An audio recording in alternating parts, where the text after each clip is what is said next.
Hello and welcome to part 4 of this workbench build series. Today we're building a tail vise. Let's get into it. So in my last video, when I built and attached the top to this bench, I pre-cut a slot in the top which was going to receive the wagon for the vise. I just kind of measured out what I thought would work for me.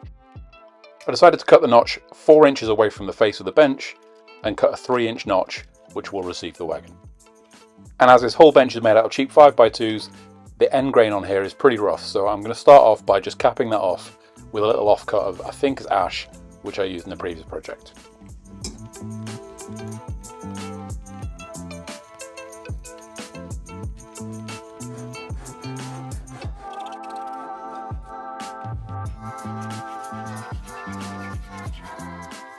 So I'm just going to attach the cap with countersunk screws, and you'll notice here I'm using a very advanced technique called pinky drilling.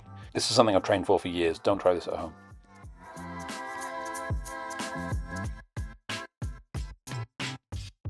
Now any tail vise, wagon vise, whatever you want to call it, is going to need a wagon. So in order to make that, I'm going to use an offcut of oak that I've got lying around. Not really used it for anything, but I think a little bit of hardwood can't go wrong in something like this. I know that I've got a 3-inch slot for the wagon and I want to have a 1-inch wing on either side. So I'm going to start by ripping this down to 5 inches. So in order to determine the length of the block, I'm just going to offer up the screw, which I got from Axminster Tools here in the UK, and then see what size I've got for my block. That comes out to 95 millimeters. I know I'm flicking between millimeters and inches, but it is what it is. This is a weird way to use a speed square. I was trying to kind of get an angle for the camera, but it just looks weird, but I thought I'd leave it in. As I've not currently got a dedicated miter saw station, we're just going to cut this with a tenon saw.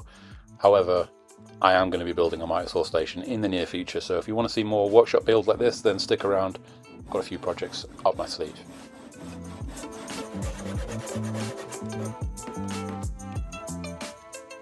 And we're just going to stack these blocks up to get the right thickness. I don't know why, but after this glue up, I had a real urge to go inside and make myself a sandwich.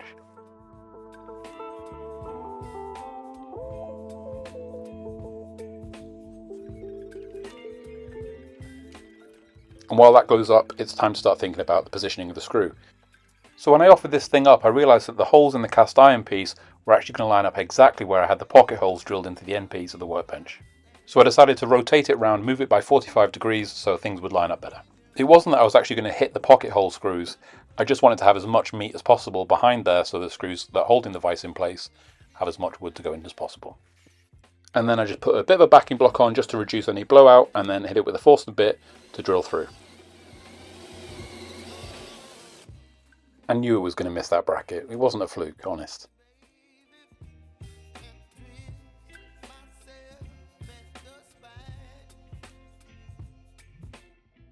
If this being installed on an angle triggers any kind of OCD, apologies. I think it looks good. It's like I designed it that way.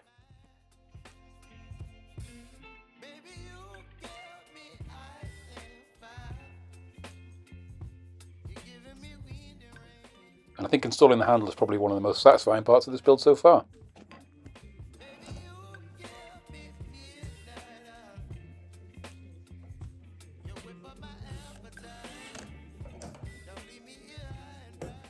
I would prefer not to say how long I spent doing this. Whee! Now because of where I've got the screw positioned, I actually need quite a deep block, so I'm just going to repeat that process, making the wagon bigger so that when I put it in the slot it's going to reach down far enough to make contact with the screw. In an ideal world I probably would like to have had it set a little bit higher, but this is where we're at. Something to think about if you're building your own. Now I also mentioned I want to have some 1-inch wings on either side of the block, so I'm just going to measure those out and then make them cuts on the bandsaw. So after setting the width I then need to set the depth of the cut, and I'm just going to use a marking gauge to reference the thickness of the top, which I can then translate onto the block.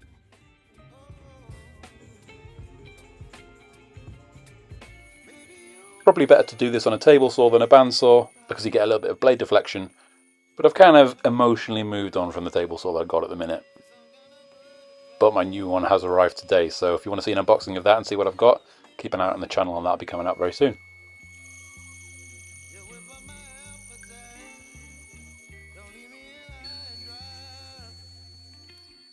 So I went most of the way with the bandsaw, but I decided to break out the Japanese pull saw just so I could feel like a real woodworker and to finish this off.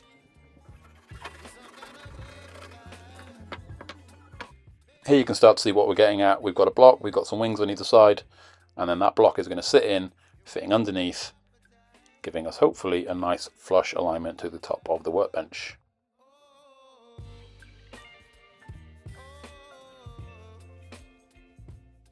And just in case you've got no imagination whatsoever and can't imagine what's going on under the bench, this is what's happening.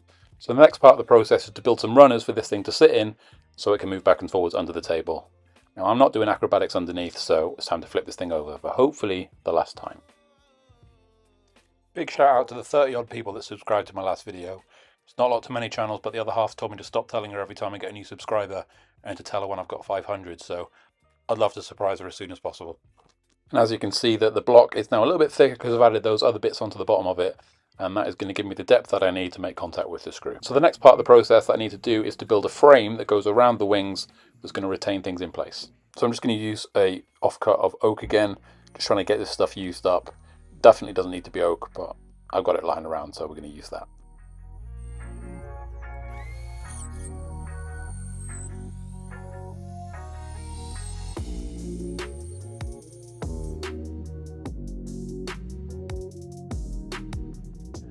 So after cutting them to length, I realised that I had a problem. So one part of this frame has to sit in between the block and the apron on the front of the workbench. Now I currently cut them too wide and I need to thin them down. It's actually a really difficult measurement to make because I've got a camera in the way, this thing's tipped on its side, it's just awkward as hell. So what I've decided to do is just use a scrap piece of that offcut, offer it up, and then mark with a knife what that distance is between the block and the apron. Sometimes that's the easier way to do it, just referencing things off each other rather than actually working out what the actual measurement is. Got no idea what this measurement is, but that's often the easiest way. And then I'm just using the offcut with a knife mark on it to set the fence for the rip cut.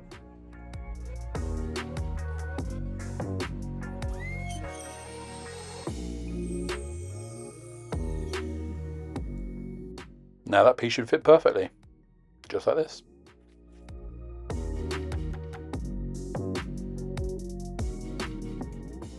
As you can see, I've left a little bit of wiggle room. You don't want this to be a super tight fit because friction is not going to be your friend.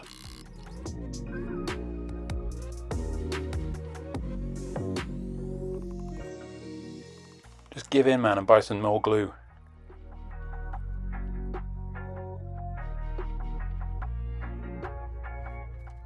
Because of this piece of position, it can be glued on 3 sides, so it's not going anywhere.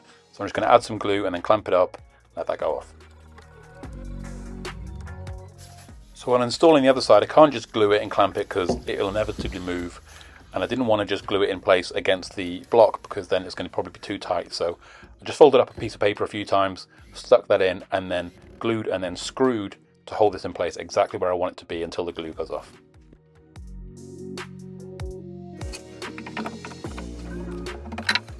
So as you can see now, we've got our 3-inch recess with a 5-inch frame around it, and that's going to accept our block here. But we need to then put another layer underneath, which is going to retain the block and stop it falling out the bottom of the table. So that's what we're going to do next. Now thankfully, before installing that, I realised that I first need to install the screw against the block. As once this block is tracked in place, there's no way I'm going to be able to get a drill in there to get screws in it. And with that attachment screwed in place, we've just got to use a little bit of gentle persuasion and everything slots together just nice.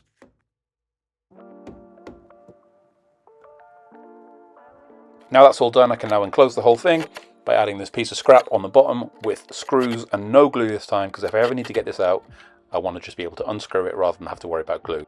Now after doing that on both sides, now's a good time to flip the bench over and apply a little bit of beeswax just into those runners to make sure that everything moves nice and smoothly, and I'll probably top that up periodically as I start to feel the vise get a little bit stiff. There we go, it's starting to look like a vise. But at the minute we can't clamp anything in it, so we need to start thinking about dog holes. I'm going to put 2 dog holes in the wagon, 2 inches apart, and then I'm going to space the dog holes across the top on 4-inch centres. And to do that I'm going to use a 19mm Forstner bit. Now I know I'm not great at drilling vertical holes, so I'm going to use a little bit of help. This drill press adapter turns your drill into a drill press. The last time I had to try and drill vertical holes was on a guitar I was building. I thought I did a good job until I turned the piece over and I realised I was sorely mistaken. So I'm not taking any chances here. I'm just going to chuck the Forstner bit into this drill press adapter, and then connect my drill to the other side.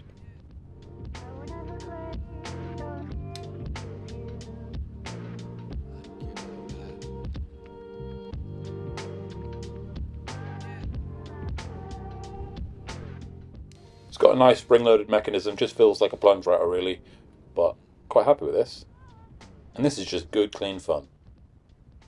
Whee! 2 whees in one video. I'm having a great time. So now it's just time to find the centre of the wagon and measure up from my dog holes. Once again, these are going to be on 2-inch centres. That should give me lots of options. I mean, I shouldn't really have to adjust the screw band more than 2 inches each time clamping up a new piece of wood.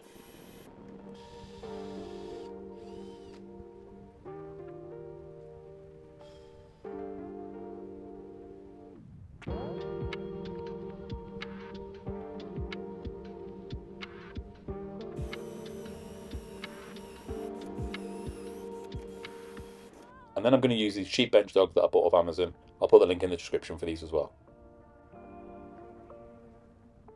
It's a nice snug fit and there's no play in that 19mm hole at all. Now that the wagon's sorted, it's time to think about the top. Now, as I said, I'm going to measure this up and put them on 4-inch centres as I go along. Now, this drill press adapter actually didn't quite poke all the way through the piece of wood. I've obviously got 5x2s on here and it didn't quite go through the whole way.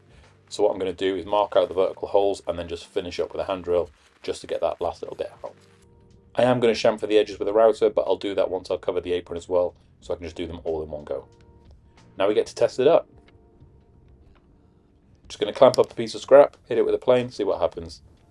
And as you can see, it's pretty solid. No movement whatsoever, holding things nice and tight.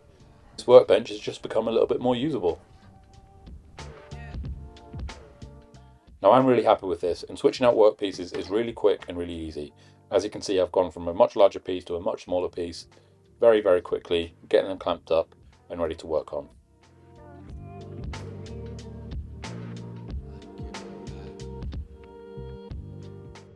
It's not a Nicholson bench without dog holes, and this drill adapter's actually done a really smart job. Got a really nice finish all the way across, and I'm really happy with this. Can't wait to get it finished. So that's it for this week's part of the build. We've got the tail vise, wagon vise, whatever you want to call it, installed. Working really well, really happy with that. But any good workbench needs a vise down this end as well. So I'm going to be adding a leg vise very soon. That video is going to be coming out in the next couple of weeks. So if you want to see the leg vise go on and this thing be finished, then please do like and subscribe, and I look forward to showing you that soon. I've also got a new tool for the workshop as well, so I'm going to be doing a video on that in the near future as well. So if you want to find out what that is, then keep your eyes peeled, and that'll be coming out soon as well. So thanks for watching. See you again in the next one. Cheers.